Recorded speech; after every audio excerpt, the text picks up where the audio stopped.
C'est cette tradition de tolérance religieuse dont l'Angleterre du début du XVIIIe siècle, et donc la jeune franc-maçonnerie, est l'héritière. Le pasteur Anderson est un presbytérien d'Écosse. Jean-Théophile des Aguliers est le fils d'un calviniste français, mais lui-même est prêtre de l'Église d'Angleterre, et dans l'Église d'Angleterre, on dit bien prêtre.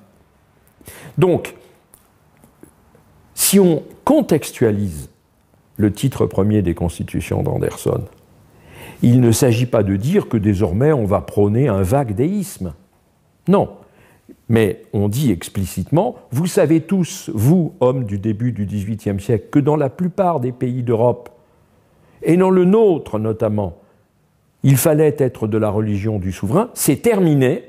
Maintenant, vous pouvez avoir votre propre confession, dès lors que vous êtes des hommes bons et loyaux, des hommes d'honneur et de probité, vous êtes les bienvenus et vous pouvez fraterniser dans les loges, quelles que soient les dénominations et confessions qui aident à vous distinguer. Ça veut dire que les dénominations et les confessions ne sont absolument pas effacées.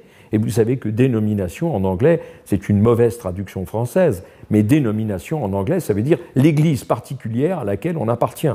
Donc pour Anderson, il est parfaitement clair qu'on appartient à une église, et clairement à une église chrétienne, mais au lieu que les chrétiens, comme ils l'ont fait pendant trop longtemps, s'entretuent, ils doivent maintenant trouver, par exemple dans la franc-maçonnerie, mais peut-être dans d'autres lieux de la société anglaise, un centre d'union qui leur permettra de conserver leurs différences tout en vivant ensemble.